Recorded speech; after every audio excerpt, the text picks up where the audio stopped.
अस्सलामुअलैकुम रहमतुल्लाहि तआला बरकातहू। दोस्तों बिग ब्रेकिंग न्यूज। दोस्तों बिहार 2025 विधानसभा जो इलेक्शन होने जा रहा है, इसमें एमआईएम पार्टी के हवाले से बिहार सदर अख्तरुल इमान साहब के हवाले से बहुत बड़ी खबर निकल करके आ रही है। बिग अपडेट है दोस्तों, सारी जानकारी आपको इसी वीडियो में देंगे कि इस बार बिहार विधानसभा जो 2025 का इलेक्शन होने जा रहा है, इसमें एमआईएम पार्टी कितनी सीटों पर चुनाव लड़ने जा रही है और अभी तक कितने सीटों का ऐलान हो चुका है और जितने सीटों का ऐलान हुआ है वो कहां कौन कौन विधानसभा से है।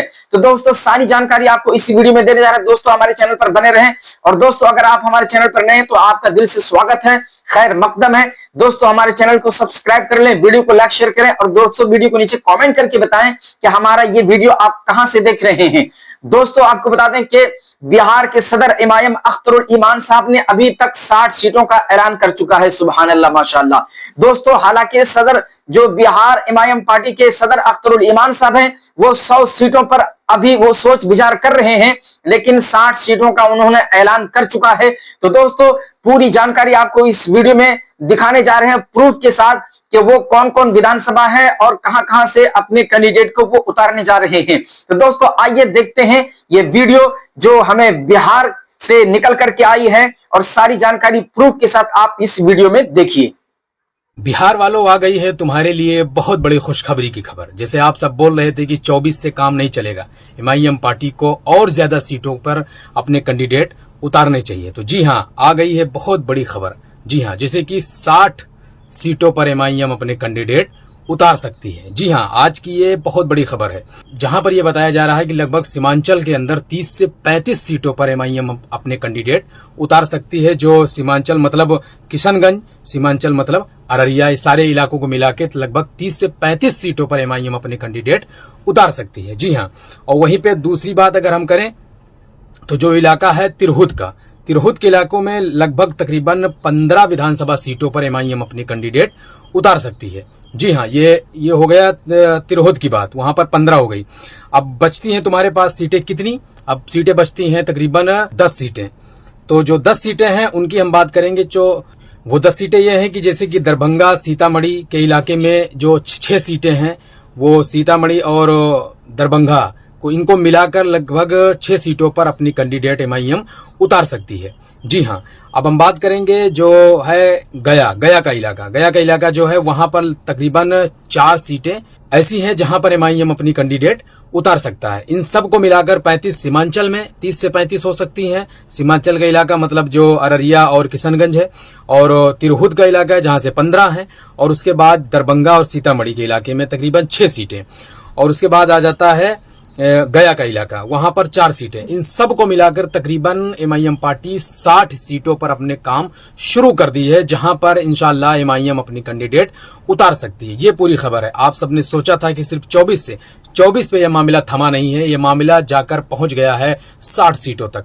और इससे पहले अख्तरुल इमान साहब ने यह बयान भी किया था कि हमारा काम जो चल रहा है वो तकरीबन चल रहा है 100 सीटों पर, और अभी 60 सीटों की जो लिस्ट है वो बाकायदा नजर आ रही है कि 15 हैं, 6 हैं और 4 हैं और 35 हैं। तो यह है पूरी खबर, आप तक हम पहुंचा रहे हैं, और आप इसको खुले तरीके से खूब शेयर करें, दबा के शेयर करें, ताकि लोगों को पता चले। हमारे भाई कह रहे थे कि यार इरफान भाई कोई ऐसी न्यूज लेकर आए जिससे ये पता चले कि आखिर हमारे इलाके से भी एमआईएम कैंडिडेट उतार रही कि नहीं।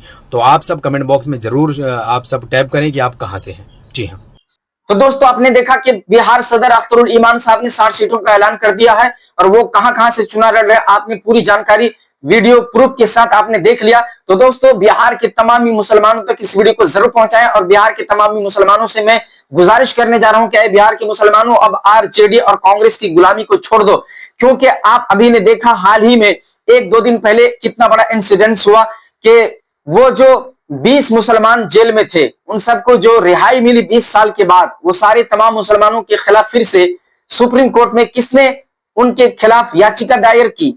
वही कांग्रेस का एक नेता है, जिसके लिए इमरान प्रतापगढ़ी ने गली गली डगर डगर नगर नगर घूम घूम के उसके लिए प्रचार किया था और उसको चुनाव जिताया था और उस एमपी साहिबा को पार्लियामेंट भेजाया था। सोचिए, कांग्रेस मुसलमानों का दुश्मन है, वो पीठ पीछे छुरा घोंपता है। और दोस्तों आरजेडी, ये राजद आपका कभी नहीं हो सकता है। सोचिए कि बिहार में सबसे बड़ा लीडर अगर कोई कद्दावर नेता गुजरा है आरजेडी का तो वो शहाबुद्दीन है। सोचिए कि जब उसकी मौत हुई तो उसके घर उसको देखने तक कोई नहीं गया था और उसकी लाश को भी बिहार लाने में कोई उन लोगों ने मदद नहीं किया और बिहार उसकी लाश भी नहीं आ सकी। दोस्तों, जो शहाबुद्दीन का नहीं हो सकता है वह आज के जुम्मनों का कैसे होगा। इसलिए जो भी मुसलमान उसके सभा में जा रहे हैं, आप जाइए, लेकिन वोट एमआईएम पार्टी को दीजिए। दोस्तों, होश के नाखून लें। अगर आप अपना लीडरशिप अगर नहीं खड़ा कर सकेंगे तो बहुत पछताएंगे।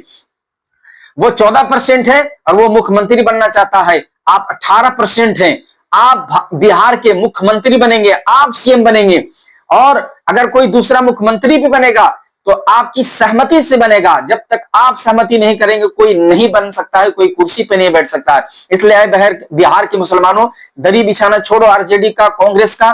तुम्हारा लीडर असदुद्दीन ओवैसी साहब है, जो तुम्हारे हर मसाइल को बेबाकी के साथ उठाता है, चाहे वो वक्फ बिल हो, चाहे वो शरीयत में मुदाखलत हो, चाहे वो 3 तलाक हो, चाहे वो तलाक सलासा हो, चाहे कहीं मुसलमानों की मॉब लिंचिंग हो जाती है, या तुम्हारे यहाँ जो नदियों का कटाव होता है और तुम्हारे खेतों को बहाकर लेकर चला जाता है। तुम्हारे हर मसाइल को अगर कोई बेबाकी के साथ सीमांचल की कोई अगर पार्लियामेंट में आवाज उठाया तो वह असदुद्दीन ओवैसी साहब है। इसलिए बिहार के मुसलमानों, खुदारा होश के नाखून लो और गद्दारी मत करो। तुम्हारा रहबर असदुद्दीन ओवैसी साहब है, तुम नेता बनो। असदुद्दीन ओवैसी साहब बिहार में नेता बनने के लिए नहीं आए, तुम्हें नेता बनाने के लिए आए हैं। तुम मुख्यमंत्री बनो, तुम सीएम बनो। बताओ, जो तुम्हें सीएम बनाना चाहता है, जो तुम्हें कांधे पे बिठाना चाहता है, जो तुम्हें गले से लगाता है, उसे दूर हट करके।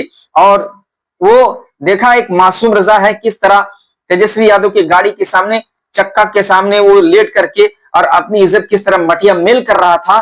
तो ओवैसी साहब हैं कि तुमको मंच पर बैठाते हैं, तुम्हें सीने से लगाते हैं और तुमको नेता बनाना चाहते हैं। लेकिन वो आरजेडी क्या है कि तुम उसकी गाड़ी के चक्की के साथ लड़ोगे और वो तुमको अपने पैरों का धूल समझ करके मसल करके निकल जाएगा। इसलिए खुदारा होश के नाखून लें और एक एक वोट एमआईएम पार्टी को दें। अस्सलामु अलैकुम वरहमतुल्लाहि ताला वबरकातुहू। उम्मीद है कि मेरी बात आपको समझ में आ गई होगी।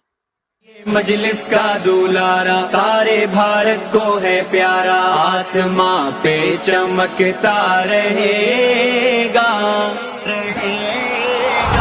अब ऐसी का जलवा रहे।